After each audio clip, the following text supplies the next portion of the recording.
Assalamualaikum warahmatullahi wabarakatuh. Perkenalkan, kami dari kelompok 6. Di sini kami akan mempresentasikan tentang materi estimasi parameter. Sebelumnya, perkenalkan anggota kami terlebih dahulu. Saya Imam Mutakin dengan NIM 1262042111033. Intan Alvina Sanatin dengan NIM 1262042111036. Lina Khairunisa dengan NIM 1262042111046. Naimatus Saadah dengan NIM 1262042111052. Melani Sylvia Fitriani dengan NIM 126204204212117. Safira Adila Sabrina dengan NIM 1262042012125. Materi pertama yaitu estimasi parameter. Definisinya adalah parameter biasanya jarang diketahui nilainya, karenanya harus diperkirakan estimated. Contoh, Departemen Kehakiman mengetahui jumlah perkara yang harus diputuskan, sehingga diestimasi jumlah hakim yang dibutuhkan, dan Departemen Pendidikan Nasional mengangkat sejumlah calon guru diestimasi berdasarkan jumlah murid dan usia sekolah. Nah, estimasi atau pendugaan terhadap parameter terdiri atas dua, yaitu yang pertama, estimasi tunggal atau satu nilai, yang kedua, estimasi interval atau estimasi yang dibatasi oleh dua nilai. Nah, khusus untuk video kali ini, kita akan membahas tentang estimasi interval saja. Estimasi atau pendugaan interval adalah suatu estimasi yang dibatasi oleh dua nilai atau interval atau selang. Estimasi interval terdiri dari estimasi sampel besar atau N lebih dari sama dengan 30, estimasi sampel kecil atau N kurang dari 30, dan tingkat keyakinan atau confidence interval.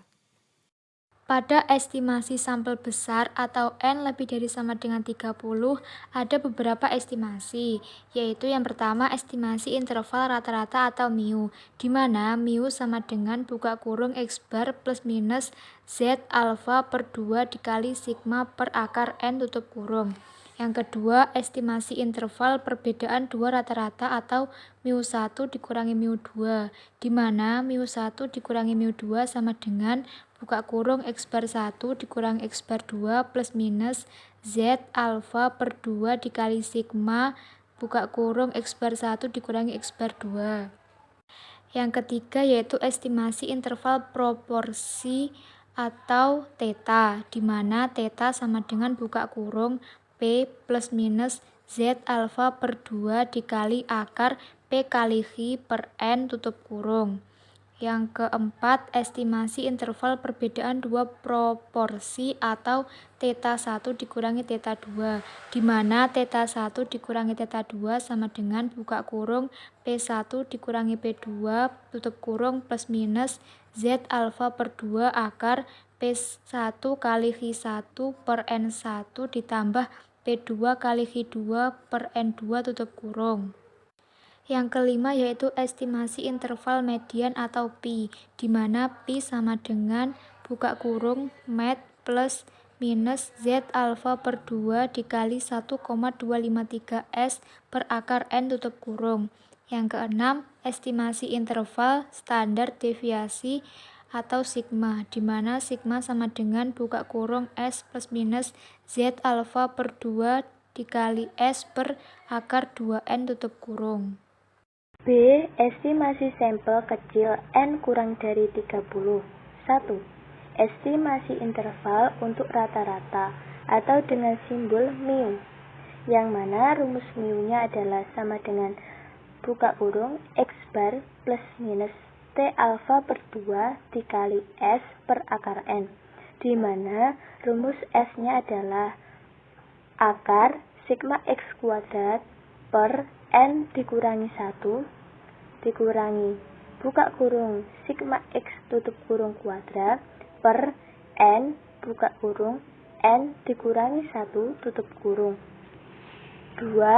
Estimasi interval untuk perbedaan dua rata-rata buka kurung mu1 dikurangi mu2 tutup kurung, di mana rumus mu1 dikurangi mu2 sama dengan buka kurung buka kurung X per 1 dikurangi X per 2 tutup kurung plus minus T alfa per 2 dikali S X per 1 dikurangi X per 2 tutup kurung. 3.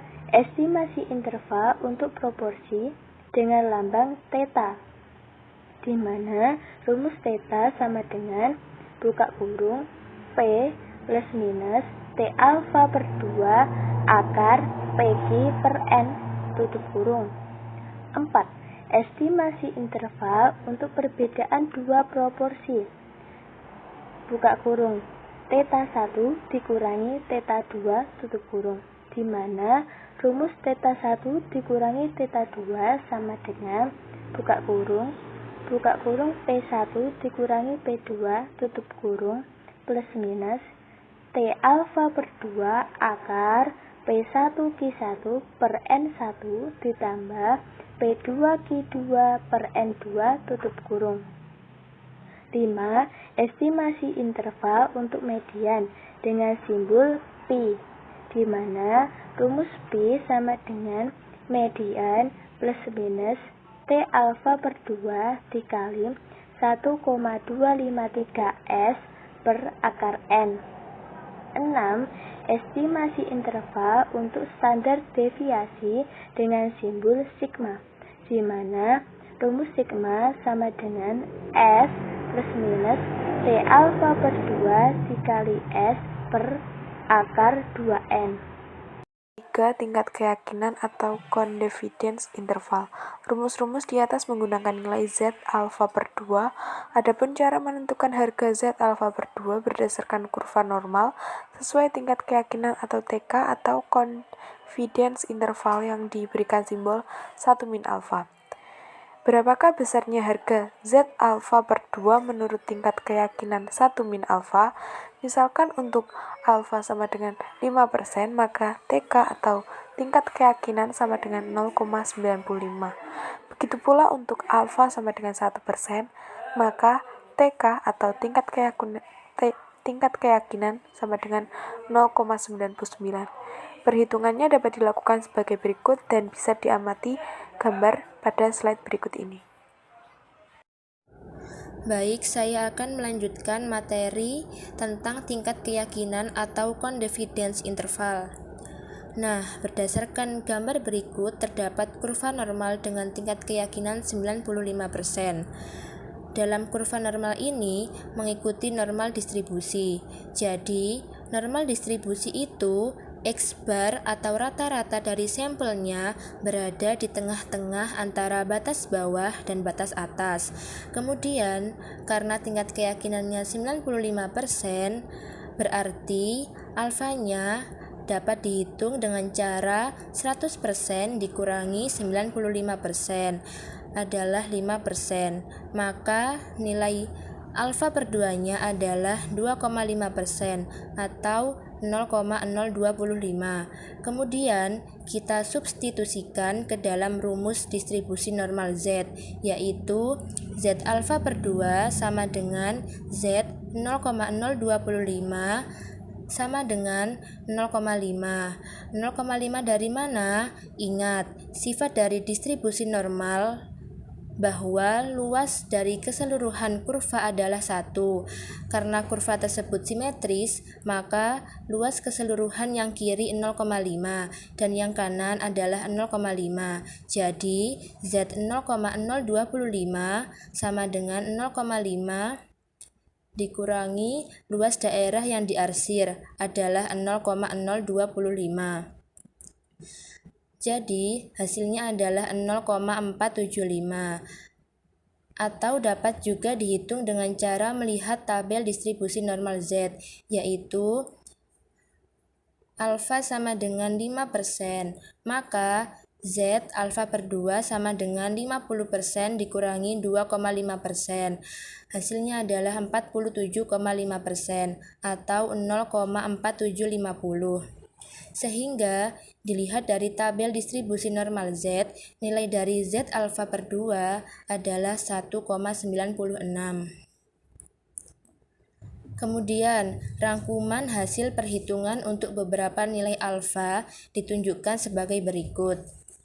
Jika confidence interval 1 min alfa dengan tingkat keyakinan 95%, maka alfanya adalah 5%. Kemudian alfa per 2-nya adalah 2,5% atau 0,025. Kemudian Z alfa per 2-nya adalah 1,96. Dan jika tingkat keyakinannya 99%, maka alfanya adalah 1%. Alfa per 2-nya adalah 0,5% atau 0,005 dan Z alfa per 2-nya adalah 2,57. Jika tingkat keyakinannya 90%, maka alfanya adalah 10%. Alfa per 2-nya adalah 5% atau 0,050 dan Z alfa per 2-nya adalah 1,65. Jadi, nilai dari Z alfa per 2 dapat dilihat melalui tabel distribusi normal Z. Selanjutnya untuk contoh pertama yaitu estimasi sampel kecil dengan N kurang dari 30. Soal pertama, 6 orang pimpinan partai politik dipilih secara acak, kemudian diukur sikapnya terhadap kenaikan BBM. Data sikap disajikan sebagai berikut, yaitu 68, 75, 85, 70, 65, 80. Buatlah estimasi interval rata-rata sikap pimpinan partai politik pada tingkat keyakinan 95%. Untuk mencari rata-rata estimasi interval menggunakan rumus mu sama dengan X bar plus minus T kali alfa per 2 dikali S per akar N. Jika diketahui N sama dengan 6, maka untuk mencari X bar yaitu sigma X per N, di mana sigma X adalah jumlah banyaknya data dan N adalah banyaknya data.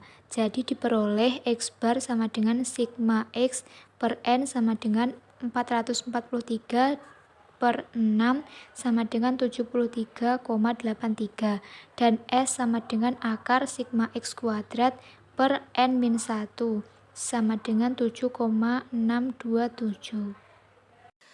Kemudian untuk tingkat keyakinan yaitu 1 min alfa sama dengan 95%, maka alfa sama dengan 5%. Kenapa? Karena 100% dikurangi 95% sama dengan 5%. Kemudian alfa per 2 sama dengan 5% dibagi 2, hasilnya 2,5%. Nah, di sini kan ada T alfa per 2. Untuk mencari T alfa per 2 itu, maka harus melihat T tabel. Yang kita butuhkan untuk mengetahui T alfa per 2 adalah DB, dengan rumus DB sama dengan N min K. K adalah jumlah variabel, yaitu 1, karena kita hanya mempunyai satu macam data. Jadi DB sama dengan N dikurangi 1 atau 6 dikurangi 1 sama dengan 5. Kemudian karena 2,5% maka menjadi 0,025. Karena kita menggunakan uji satu arah, maka kita akan menggunakan yang atas. Lalu lihat pertemuan antara DB sama dengan 5 dan tabel 0,025. Nah, ini. Jadi 2,570 sekian kita bulatkan menjadi 2,57.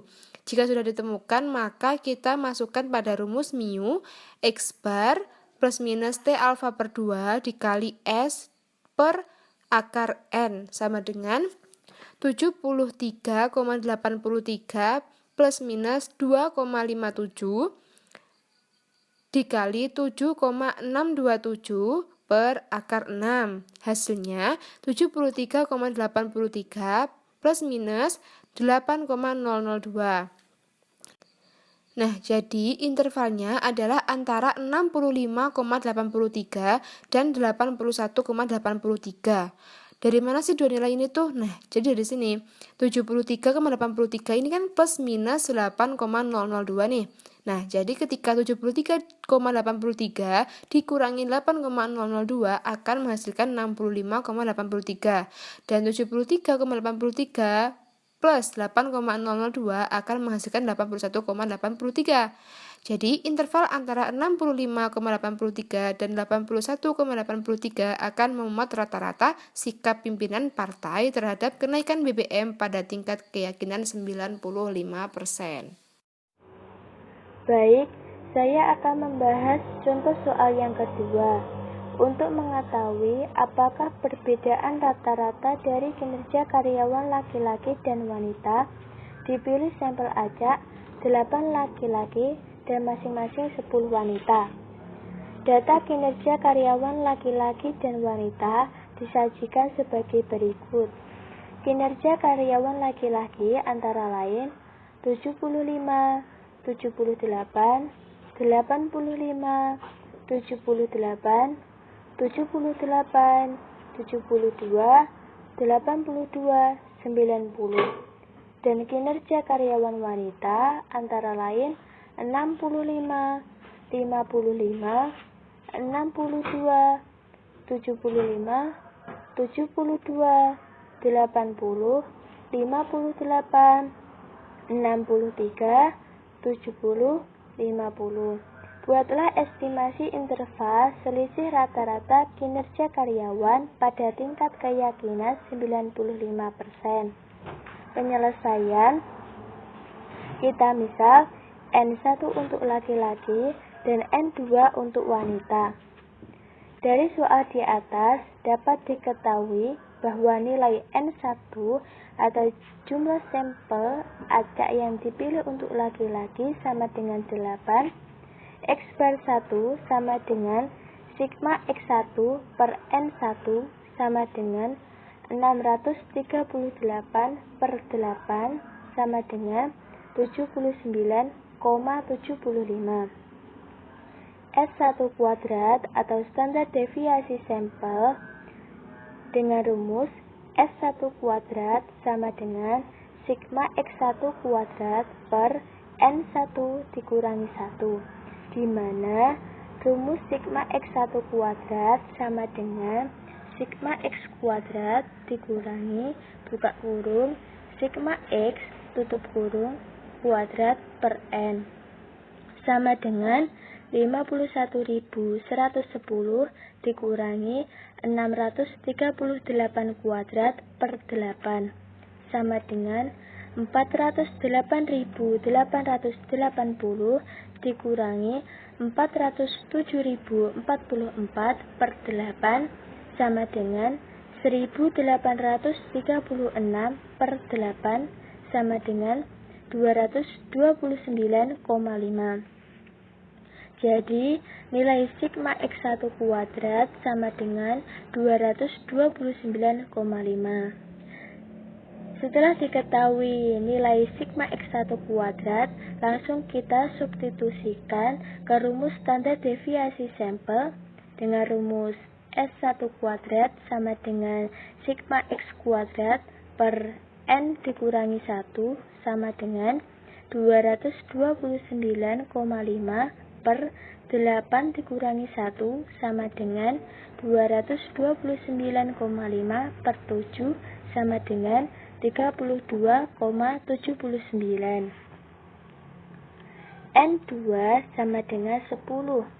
X per 2 sama dengan sigma X2 per N2 sama dengan 650 per 10 sama dengan 65.